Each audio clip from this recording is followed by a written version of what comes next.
Ladies and gentlemen, welcome to this week's edition of the PD16 Perspective. I am your host, John Reid, and in this week's edition, we are going to be talking about the case of Mr. Kenneth Jacobs, who is a young Black man who went into a medical procedure and ended up having a situation where it ended up, because of negligence, with his body in a more perilous situation. We're going to be talking with his sister and what can be done to solve this case. Stay tuned.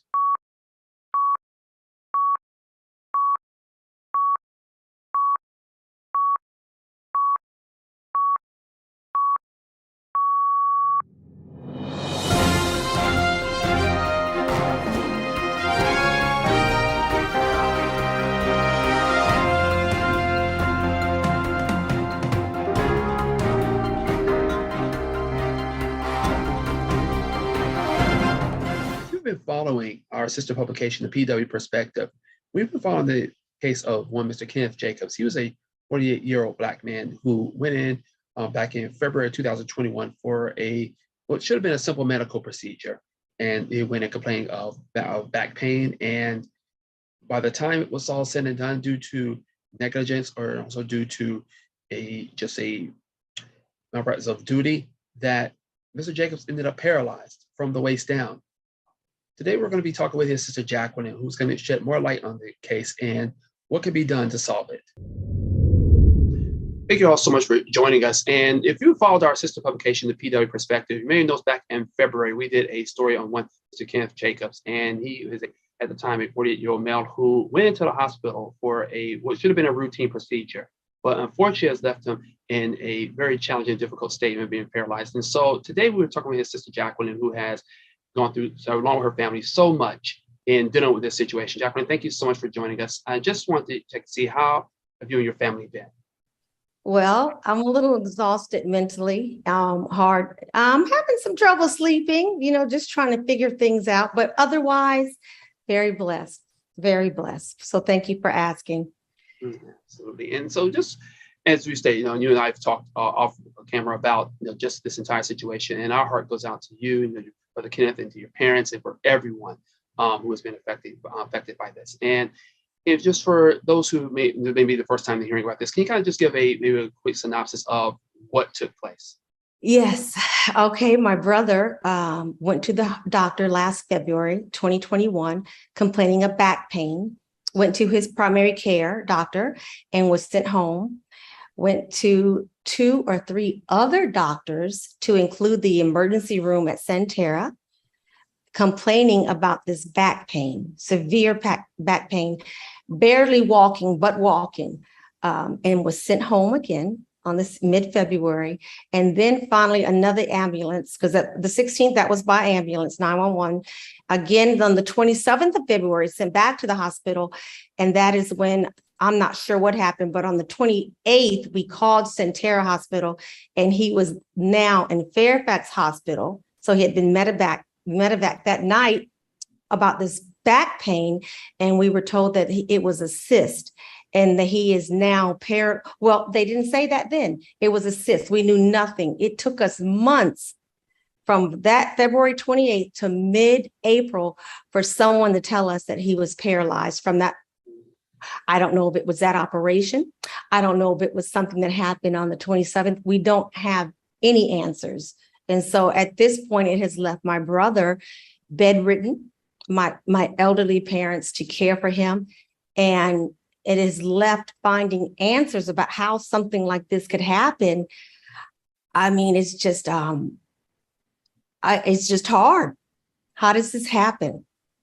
And I remember you had talked about this as well when he was taken to Fairfax, and there was obviously he wanted to request to see you of the family, but because of COVID restrictions at the time, they were not allowing that. And so you guys going to elaborate a little more, Jacqueline, on that situation, how that occurred. We could not get any answers. As a matter of fact, we tried to even do Zoom calls, and it's I didn't know this, but when you do a Zoom call, even everybody, I guess, on that floor has that same Zoom number. So you could call in and it could be somebody else's Zoom and you would have to go in and out.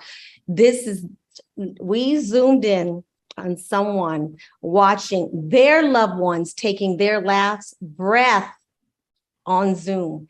And I mean, that was our scheduled time. So that was terrible. And, and then going fast forward a couple of months ago, I read that if you had a disability of any type, it was against your civil rights to not let someone in the hospital with you. So Kenneth did request his family to be there because he does have some disabilities, as I stated earlier, and it is highlighted in all of his medical records.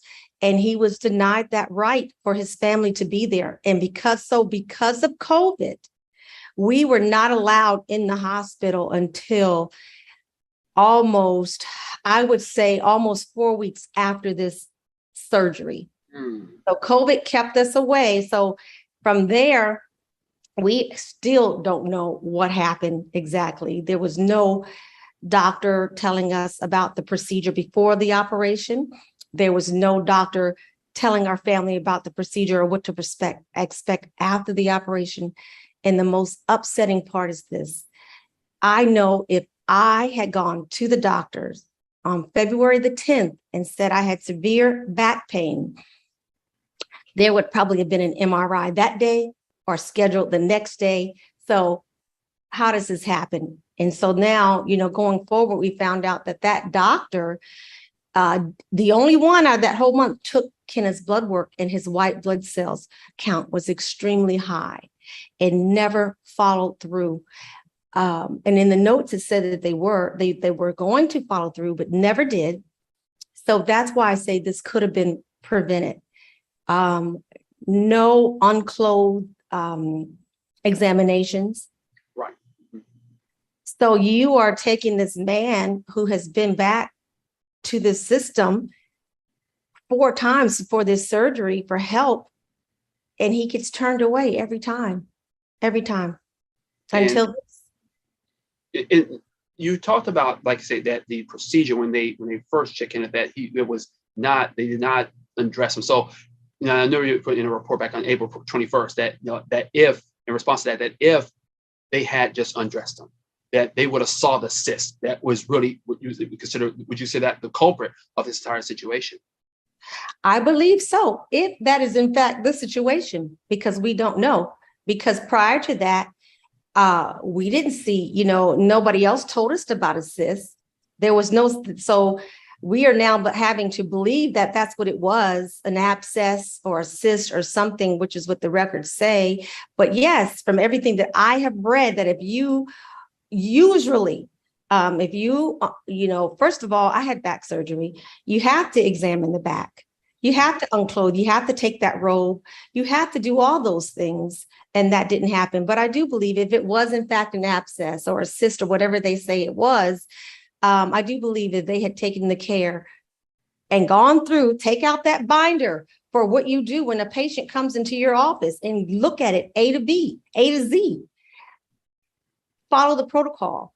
I believe that if these doctors and nurses or doctors had followed the protocol, I do believe that my brother would be walking today. Yes, I do. That's just so sad to hear, Jacqueline. And when we talk about just on a more holistic view of this, and it just speaks to the negligence when it comes to care, especially in Black communities, because we know that, and statistics have shown that Black men are discharged at a much faster rate than anyone else. And so, is it safe to say that there was extreme cases of negligence in regards to your brother? Because it seems that it was very preventable. Extreme negligence. As a matter of fact, when we found out, I had to call and beg the hospital to find out who did the surgery. And so when we found out who did the surgery, mid-April, this doctor came in the room with my mother in the room. My brother was on the phone. I was in the other phone. And basically was shouting and saying, I told Kenneth he'd never walk again. And we were thinking, who are you? And when did you tell him? Because we don't know you. And did you tell him? And if we didn't know who even did the surgery until now. So when did you tell us this? And I'll tell you what, from that mid-April, Kenneth was discharged on April the 26th from the hospital with the same catheter that was put in place in February 28th. a clogged drain wound, bed sores. I have pictures to a nursing home in Arlington that almost killed him. And my husband and I went to this nursing home on Mother's Day of last year and got him out of there and got him back to Fairfax Hospital, where he stayed another, 2.5 months. So you know how sick he was. And at that time, they took some MRIs, and it's just been a whirlwind. And yes, you think this is like an open shut case, but it's not, to get answers, even with lawyers, and I hate to say this, it's all about the money. It's all about the money. So basically, if you take off the wrong limb, or you maybe sew some scissors up on someone, you have a case. But otherwise, if it's kind of like something like this, I don't know what to say, but you're right. Blackmail, Medicaid. I do not feel that I know he did not get the proper care. He did not, all the way until now, even trying to find a surgeon to this day to tell us how to help him right now. He has, since he's on Medicaid, he doesn't have all the equipment that he needs. We're trying to get a ramp for him to get out. He's been home since last June, a ramp. And even some studies, or a doctor who even take the time to look at him. And when they look at him, the doctors, one surgeon was very kind. He said, I did not do the surgery. I don't know much. But if you look at and read those transcripts, you can kind of hear him saying, basically, I don't even know what happened to you, but it doesn't make sense. And so here we are trying to figure out, at least how to have him have some type of quality of life. Absolutely. Yeah. And that's just the saddest part of it. And like I said, you have gone through so much, just talking with lawyers, and if you can, without going too deep into confidentiality, talk a little bit about that and how things have gone with your case, in regards for your brother. Well, the first 3 lawyers I did contact, they did not take the case. Then one lawyer said that they would, but I had to pay $1,000 for I'm not going to say their RN, but for an RN that they used to review the records to see if it is something that he could go forward with. And I guess I could kind of see that. You don't want to just take anybody's word that you have a case. And, you hear all the time that when it's malpractice, that it's no out of pocket. So I guess that was his insurance, this lawyer's. So I did pay it and waited months. And finally in December, I paid the $1,000. Mid-December, December 13th, I get this email saying that I had almost a $3,000 something, almost $4,000 bill. Whoa. And so I emailed back and said, okay, I'm a little confused. What is this for? And the invoice was said for reviewing 12,000 pages of records, but no report. So then when I contacted the lawyer, then I am told that this is a third party person, this RN, and that I needed to contact them directly. So I did. And then he did say, eventually he said that if I needed some help contacting him or responding, he would step in. To this day, I have heard nothing. But what's so important about that is that lawyer did contact me and say, okay, but in order to go forward, now we need a doctor, a surgeon to review the records. And let me tell you what, they're charging $900,000 an hour to review records. Well, that may be okay, but I don't even have a report. You're telling me that the RN said that we have a case going forward, but what is it? What is the case? Right. So I still have not heard from them. And so I did contact another lawyer. Yes. Who was interested in the case. And I'm not sure, it's kind of like he said that he did send me a write-up saying that the doctors didn't do X, Y, and Z, but they followed But since Kenneth didn't have a fever or didn't have that really there's nothing he can do. But I'm thinking, but they didn't follow protocol for one. Right. So how is this making sense? You see right there, you telling me that it's wrong. So it's almost like, I don't know, in this area, I don't want to say, is it something where there's this friendship thing? I don't know. I have no answers on how something like this can happen. I'm not clear. So right now we're at a standstill on what to do. And so now my whole purpose is this, to get this story out, see if it's happened to anyone else. You know, I taught school for 21 years in Fairfax County. I'm now in South Carolina, and there are several professions. When you're in that profession, you don't have a day off. Teaching, there are no downtimes and day offs. People are sending their precious cargo to you. When you're in a hospital, there is no downtime. You don't get a down day, because when you get a downtime or a down day or something like that, people's lives are changed. And this is complete negligence in so many ways, from the doctors prior to Centera not even telling us that he was medevac to Fairfax, to when he was in Fairfax being on this mysterious 10th floor with inmates, no wound care for over a month, until my husband and I get there and they tell us he's not even supposed to be on this floor. So his wound care for this major back surgery began at the end of March, over a month, around a month after the surgery. A hole so big you can put your fist in it. And you're telling me that no, there are no answers? The patient liaison, I have strings of emails to her, and she put me off until they got him out of there. I got a letter from the hospital basically apologizing for the Dr. John Hamilton's behavior, how he would behave when he came into the room. And I don't even know if it was, I'm not sure what happened. And there's no way now that he's out, there's nowhere to get answers now.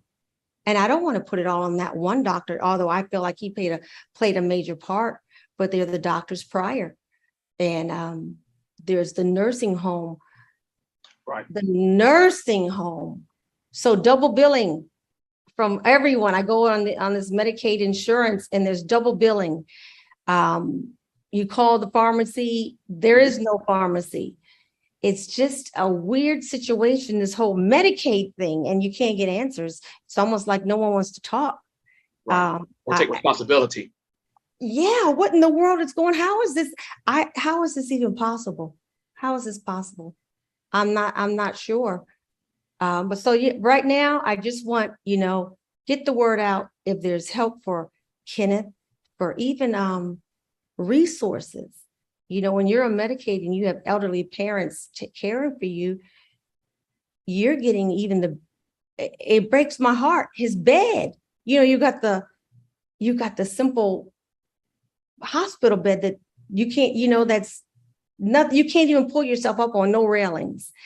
The wheelchair is the basic wheelchair. And I have to say, he does have a good, the person he works with Medicaid is caseworker. She's good.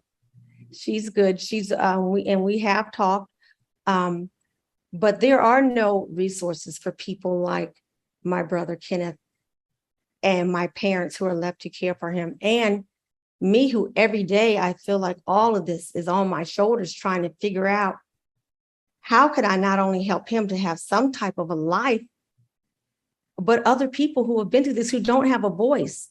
He could not be the only one.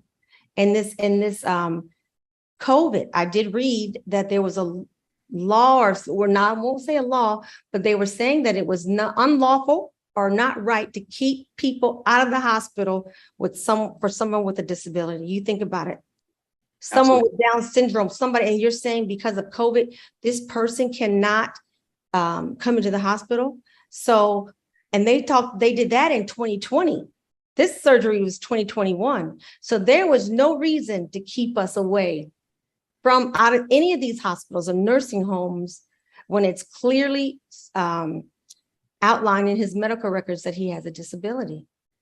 So lots of confusion for him. and that was the thing too. I know you talk about because of some of the challenges he had, with some of the mental challenges that he may have had, in communication and what have you, that they really were not making sure that he was taken care of. In addition to, being able to be responsive when he was trying to request that help. So it was basically kind of, for lack of a better term, strong arming you and your family away from him to where, like you say, it could have been a simple visit. One visit could have changed everything. And so the other one to ask is, when your conversations with Kenneth, and how has he been feeling throughout this process? I have to say, I'm not sure how I would react if this happened to me. I tell him to pray. Just last weekend, he sent me a text late at night saying, I'm having a breakdown. It's been a hard weekend. He says, I feel trapped because, think about it. You go in the hospital, you wake up, you can't walk, you're home. I'm not even sure if he's processed anything yet, fully processed any of this. On how did this happen? Where are the answers? Or thinking, I just want to, you can't even get up anymore. He has not even had, he's had 2 showers maybe since then. So we had some modifications done to the shower, but they weren't, this was before he came home. We had a good family friend to do it, and he did a wonderful job modifying the bathroom, but it's not the ADA code that's needed. So we don't have the proper equipment for him to even take a shower or be able to get up and just go outside or do any of the things that we all take for granted. It's not, he can't do any of those things. So he feels trapped and hopeless. And so I every day we say good morning, I tell him good night, I tell him I love him, and I tell him that I will never quit until we find answers for him and other people. Never. I will never rest until we find, get some answers on how this happened to him. But he's having a very difficult time, as you can imagine. Very difficult time. Imagine, and I imagine for your parents as well. Oh, gosh. So Kenneth is paralyzed from the waist down now, which means that he cannot even feel when he has to go to the bathroom. So he does have a caregiver, but you have a caregiver and you have my parents who now change him, roll him over, dress him, and all of those things. So that's very hard. It's hard for all of us. My dad, my mom, who take care of him. It's hard. It's hard. Yeah. And as you said, I know that currently with the case situation, with the case that stands, there's still information you're trying to get in order to get into his appointments. Now, is he still able to have medical appointments and follow-ups at this time? Well, he does have a primary care. And so when he's asking me, how does he get certain pieces of equipment? I said, listen, it's all on your primary care doctor. He has to write the prescription for you. So it has to be a good one. But I think that is happening, but he wasn't there either. So, it would be good to find a good surgeon to give him a proper, because there is no MRI of his entire back to this day, no MRI, to tell us exactly what happened. When did it happen? Was he paralyzed before he was medevac? Did it happen after? I know that there was 7 days after surgery, they had the physical therapist person in there stretching him, 35 stitches, they're stretching him. The doctor, there was a Dr. Byrne, a week before, and I'm skipping back and forth, keep me on track. A week before February the 27th, when he went to Centera, wrote him a prescription for painkillers. Yes. And for physical therapy. And a week later, he's paralyzed. A week later, he's paralyzed. I don't understand that. So yeah, we are still looking for some answers and then you're in the hospital and you do have those good nurses. It's a calling who will whisper to you, don't check it out. Don't listen to this. Check it out. You know, they're trying to keep their job. Right. So, you know, what do you do? And so you have, he's sitting up in a chair with 35 stitches, taking physical therapy practically 7 to 10 days after surgery because no one's talking. In the records, you could see where the nurses are asking for wound care. There's no wound care. Again, no wound care for this major surgery until mid-April. So when I had my back surgery, there was no reason. Okay. And my husband had some surgery as well. My husband never had to go back. I did. I had some numbness in my leg. So there was another MRI. To me, if you have surgery and you're not moving your legs after surgery, where's the MRI to tell what happened? Yeah. Where's the MRI? No MRI of it after surgery. So no follow-up. No follow-up. And so now that he has been removed from the hospital and the longer, you know, you're removed from that discharge from the hospital, the harder it is. So now you're trying to find a doctor to kind of piece things together to tell you what happened without basically being ethical and not putting somebody else, you know, in on blast. Right. So that's been a challenge. That's really been a challenge. So we're still every day still moving forward, trying to make that happen. Absolutely. And, you know, again, our heart just, you know, goes out to you and your family and to Kenneth, and just the challenges that you all have had to go through. And, you know, and I know, like you said, you've been this isn't just recent, this has been going on since, you know, almost over a year. And, you know, you've spoken with several other individuals, including, you know, from Del Walters of the former Black News Channel, and, you know, being able to get that. So what's it been like, you know, being able to receive support from those in the community who's been able to try to help push this along, bring awareness? You know, Del Walters, that was I apologize. 1 second. All right. Oh. All right. Got it. Oh, are you there? Uh-oh. Yeah. Mm-hmm. Okay, you're still there? Yes, I am. All right. All right. Let me. Oh. All right. I'm just gonna tell her to stop. Okay. Wait a minute. Let me turn it off. How about that? Okay. Not a problem. I'm sorry. Not a problem. Didn't expect that to happen. It's okay. Trust me, it happens a lot more. I'm used to it. 1 second. Stop. 1 second. I'm going to.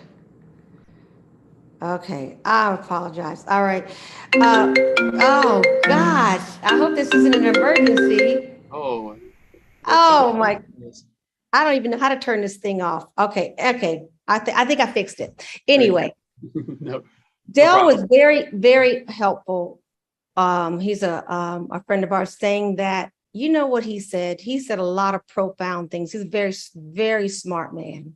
And I called him because of all the work that he had done in the DC area. But he said, you know, Jacqueline, he said, unfortunately, with everything going on, he said, he also said it's very difficult to prove these malpractice cases. He said it's very difficult. And he said, and it sounds like COVID was the corporate that, you know, that's what stopped you from seeing your brother, the hospital saying that you could not go into the hospital. So that gave me hope to go that route. But again, like you said, but when you talk about that, no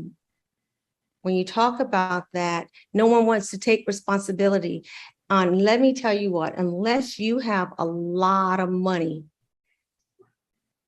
this is a difficult situation. You're in a rock and a hard place right now. So that was very helpful. And with him saying that to me, that also, that's when I went and researched further into the civil rights thing about, you know, so now at this point, I'm like, you know, do you go the civil rights route? We just want some answers on what happened to to Kenneth. Just tell us what happened and do not dismiss us like, and just like trash. And I feel like that is what's happened. Like, no one cares. Not, so the support of Kenneth's, well, it's not a social word, the Medicaid person, she's wonderful. Let me tell you what, I can't wait to get home to meet her. She's been wonderful and very supportive, his caseworker. So and you, very supportive. And let me tell you what, when you come across people like you, Dale, Cecilia, it gives you hope. It gives you hope that it's going to work out. So that's where we are now, just with lots of prayer, giving it over to God, getting the word out, not quitting. I told Kenneth, I said, you shouldn't even be here right now. He was practically, I'll tell you, they said he had COVID. This is where it all happened, but he didn't go anywhere in February. So how did he get COVID? Why didn't anyone else test for COVID? All of those doctors' visits, no one tested for COVID, not even Centera. And all of a sudden Fairfax says he has it. No one in my family has it, they were all in close quarters, which then puts him on the 10th floor of Fairfax Hospital for COVID patients. That's what we were told, where you do not have wound care for 30 days until we get there. And the charge nurse tells us he's on the wrong floor. How does someone get lost in a system in this day and time? With COVID or not, how does someone get lost in the system?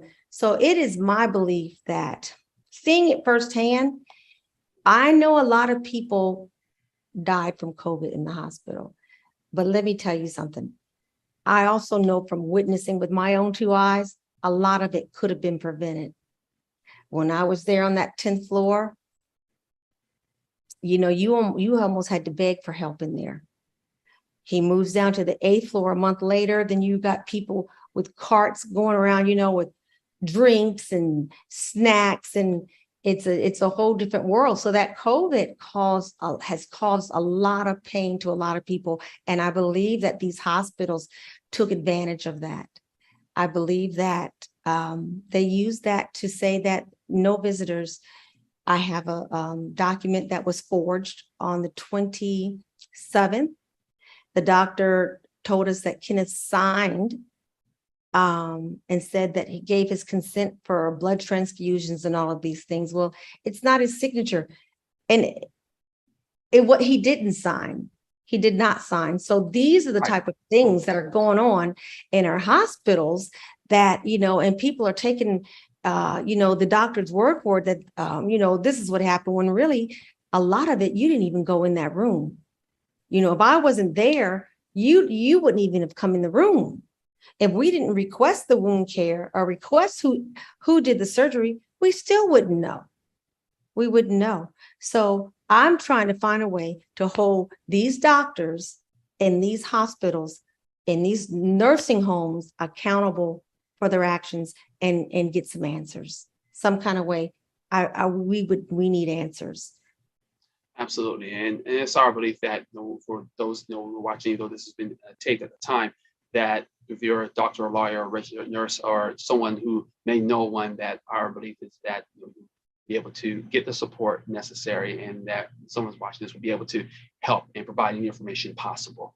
And like you say, pandemic or no is no excuse for neglect of responsibility and duty to those in need. And again, our heart breaks for you and your family, and especially the Kenneth. And this is something we're going to continue to bring awareness to as much as possible, and keep fighting until you and your family, and most importantly your brother, receives the justice that you all deserve. I appreciate it so much, John. Thank you for taking the time. Thank you for caring. People like you keep me going. I appreciate it. And Kenneth as well. We all appreciate you for being our voice. Thank you. We'd like to thank Jacqueline so much for joining us.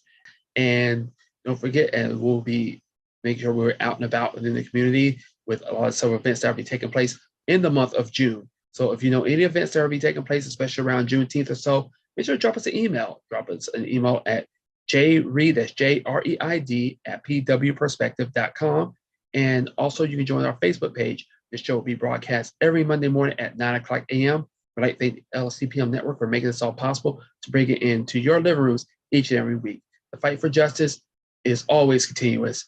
Make sure to get your voice, make sure you're active, and make a difference in your communities. Until next time, this is John Reid from the PD16 Perspective.